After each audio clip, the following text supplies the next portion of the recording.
Всем привет! Наша команда подготовила для вас 5 фильмов, которые подарят вам настроение к предстоящим праздникам, Рождеству и Новому году. Хорошего просмотра! Первый фильм – «Рождественские хроники». Что требуется для создания праздничного настроения? Иногда достаточно посмотреть хороший фильм на рождественскую тематику. И стриминговый гигант Netflix аккурат к Рождеству выдал полнометражный фильм про Санта-Клауса и его помощников.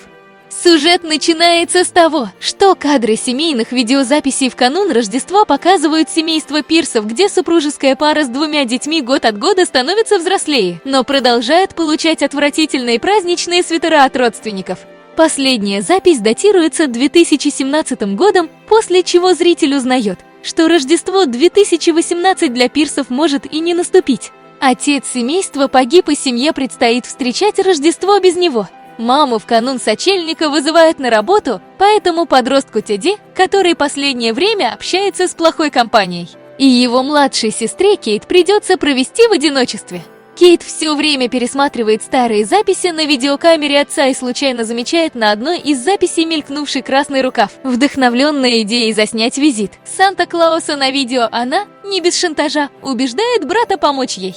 Конечно же, Санта появляется, и любопытство детей приводит их в летающие сани. А когда Санта обнаруживает их, все заканчивается аварией в центре Чикаго, разбежавшимися оленями и потерянным мешком с подарками. Теперь Тедди и Кейт предстоит помочь Санте успеть все исправить до утра. Плохо дело. Без звезды Северный полюс. Наша деревня, само Рождество под угрозой.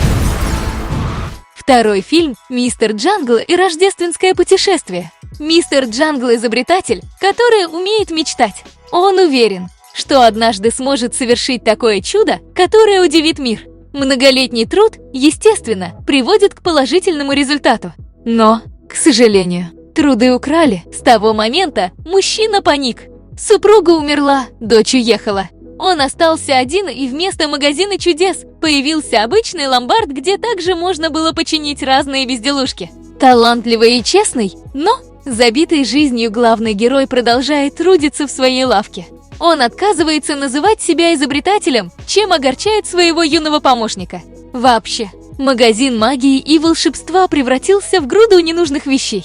Отдать должное нужно создателям фильма, потому что декорации отличные. Атмосфера праздника поддерживается периодически падающими снежными хлопьями. Я Бадди. Третий фильм «Пара на празднике». Слоан и Джексон ненавидят праздники. Они постоянно оказываются во время праздников одни, за детским столом или на неловком свидании вслепую, которое подготовили для них родственники. Но когда эти два незнакомца знакомятся на одном очень плохом Рождестве, они заключают договор о том, чтобы быть праздничными +1 друг для друга на каждом празднике в течение следующего года.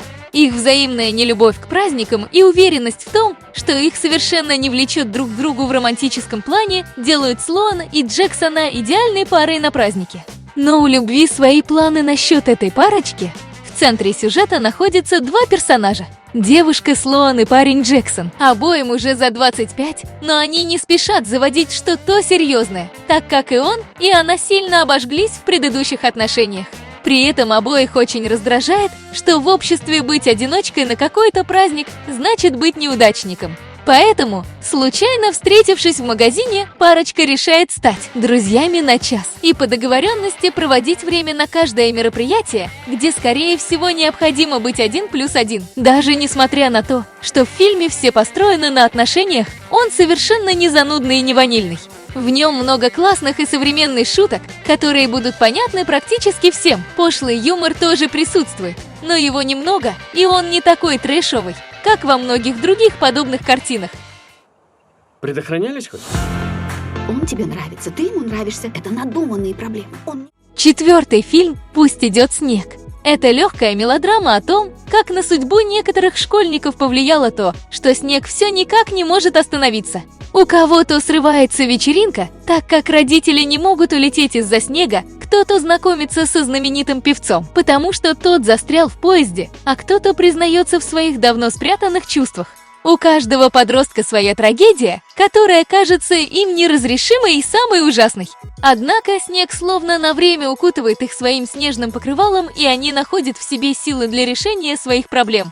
Актеры играют очень хорошо, такой игры порой не дождешься от уже видавших виды бывалых старичков. Их игра вызывает лишь положительные эмоции, как и сюжет, который затягивает и не напрягает. Встретил человека и болтаешь с ним до 4 утра обо всем на свете и думаешь, как же круто, что мы с тобой существуем в одно и то же время. Нет, но я все равно рад за тебя. Пятый фильм «Почему он?». Рождественские фильмы все об одном. Семья собирается вместе на Рождество и начинается выяснение отношений. Окей, тут немножко по-другому. Стефани пригласила родителей и брата к своему богатому бойфренду Лерду, чтобы вместе отпраздновать Рождество, а заодно сообщить что-то важное. Конфликт отца Стефани и потенциального зятя взят буквально с потолка. Молодой человек ему не нравится только потому, что дочь про него ничего не рассказывала. На минуточку, 22-летняя дочь, живущая отдельно от родителей, не рассказала, что с кем-то встречается. Трагедия. Шекспир нервно крутится в режиме динамо-машины, так как сей гениальный сюжет не пришел в его гениальную голову. Шутки, на наш взгляд, не всегда удачные, но иногда можно посмеяться хорошо. Папа, Лейерт не следит за речью, но он хороший парень. Помнишь ту ночь в джакузи? Стеф раскрывалась, ну точно как цветок. Наша подборка подошла к концу. Все фильмы, которые были в видео, вы можете найти в нашем телеграм-канале Чипрон. Оставляйте свое мнение о фильмах в комментариях и до следующих встреч.